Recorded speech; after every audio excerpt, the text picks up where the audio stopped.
Hello everyone, welcome back to another episode of r// Tales from Tech Support. In today's episode, Family Tech Support Show-Stopping Problem, Moronically Simple Solution. If this is some sort of test, I'm not sure what the takeaway was supposed to be. Before we get started, make sure to subscribe so you will never miss a video. So let's get started. Family Tech Support Show-Stopping Problem, Moronically Simple Solution.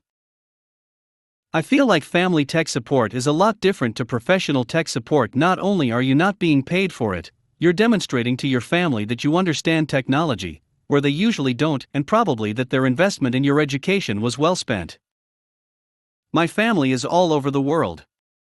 Occasionally, my dad will ask me to buy things from our home country and post them onto him. He's a very big TNG fan. I never was growing up, so I've been trying to share my BR rips of Picard with him. Via any file transfer setup, it's too unstable and always fails. So I figured, I'm sending him a box with his latest purchase anyway, I'll slip one of my spare HDDs in with it. He agrees. I share a list of my Plex library, he sends back a list of what he'd like. I load up a spare 500 GB HDD nearly to the brim, carefully bubble wrap everything, and send it on a 10-day journey across the continent. So last week it arrived, seemingly undamaged. Of course, he has Windows PCs, whereas I'm all on Linux. I made sure to NTFS format the HDD beforehand, but I'm always apprehensive that Windows will decide not to like the drive. This has happened to me a lot, even on HDDs that were formatted on Windows PCs, and is one of the many reasons I hate the things. Anyway, he hooked it up to his laptop. And Windows asked him to insert a disk into drive F. He tries it on his modern Windows 10 laptop, and his old Windows 7 laptop can't be upgraded because of specialist software, no internet access. Same deal, neither laptop can read the disk. Okay, so I start running through the possibilities. The drive spun up, so it's intact. So we probably have damaged disk headers, right? Not impossible. The box was probably X-rayed a few times, or Windows has just decided something isn't 100% perfect. Maybe it can tell that a filthy Debian server has been writing all this data to its precious NTFS file system, so it won't work, thank you. So the best option is to run chkdsk. Which leads me back to the first paragraph. My dad is an engineer, but he is not a computer engineer. He knows how to use his CAD software, but that's about it. He defers to me to actually make the things work. We both get frustrated when there's a proxy between me and the computer. I need direct access to fix this while keeping my sanity. So I now have the job of somehow getting onto his laptop 5,000 miles away to poke at this HDD and see what the deal is. First thing, I try Google Hangouts screen sharing. We video call quite regularly this way. Of course, he only uses Hangouts on his phone, and the camera isn't good enough to make out anything on the screen. So we get him signed in on his laptop. And about 10 seconds into any video call, the video and audio from his end freeze. Multiple attempts, either of us initiating the call, always the same thing.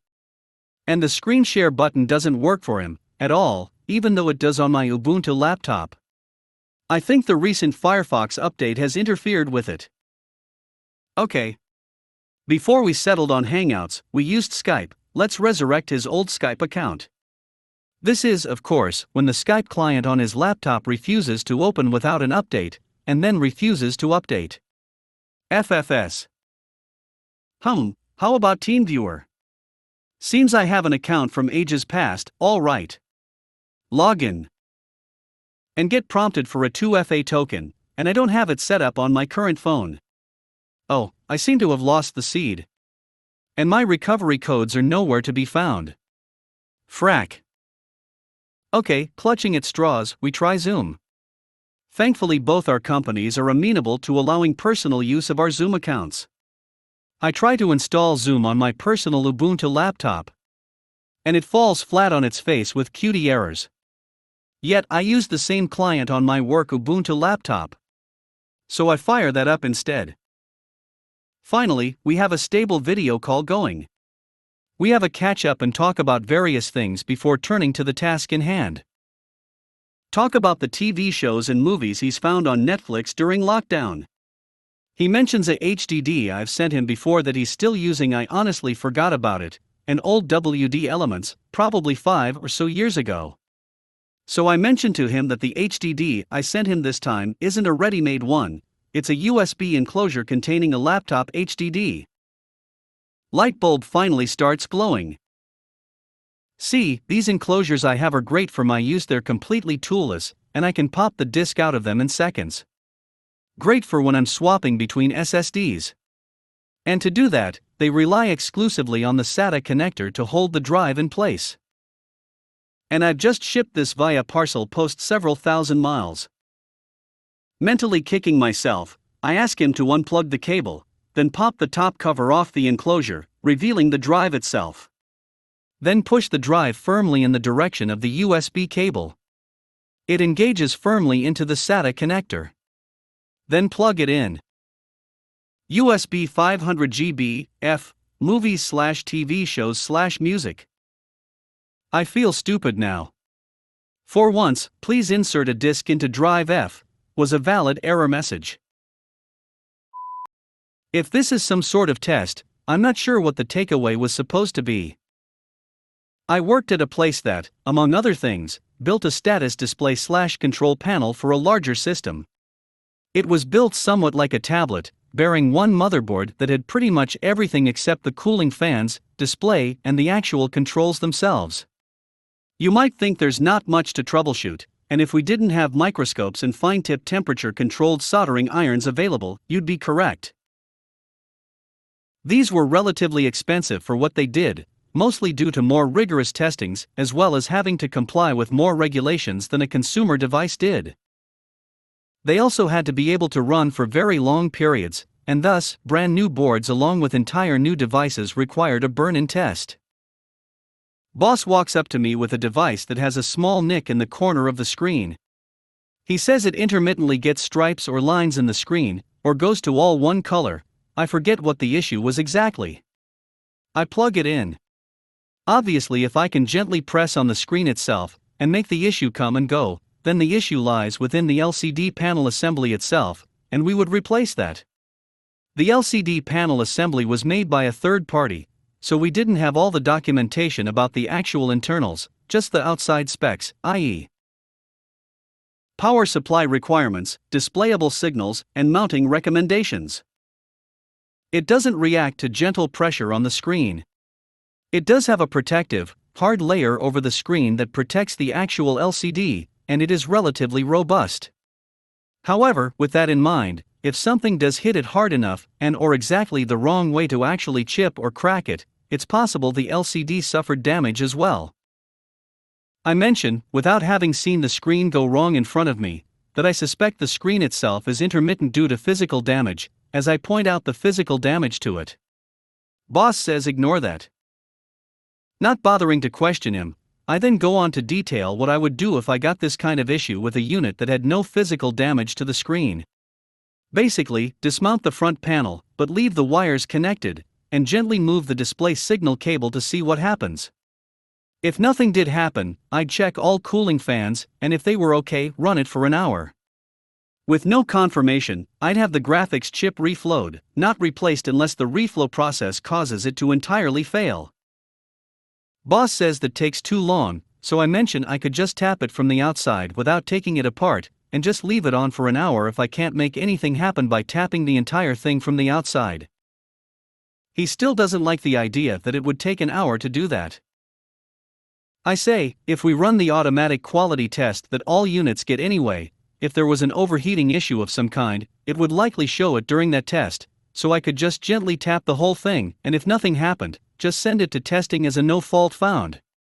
The QC test auto-checked the input and output connections that would be attached to other devices in a real system, and periodically asked the operator to verify that all buttons work, and the screen is showing this pattern, does this picture look right, etc.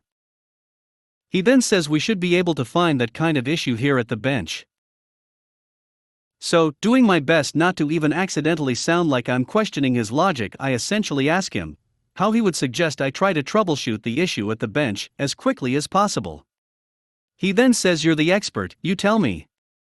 So, I mentioned that I already told him what I would do to find intermittent issues on the bench. I start mentioning other real cases of problems I found the cause of, and then solved, by doing all these things. Before he can say anything else, I continue right into, "But if you have better ideas as to what I should, or shouldn't, do while I'm working on these, I'm all ears." I point out that while I'm letting the unit run for an hour, I can troubleshoot other devices in the meantime, with essentially no slowdown. To validate his time issue, I mentioned that I could just do the quick checks, and just ask him what to do next. To which he replies, he's already here, and so he's asking me what I should do next. I say I'm out of ideas, he asks why, and, having no idea what he would want me to say, I pause to think for a moment about a tactful response.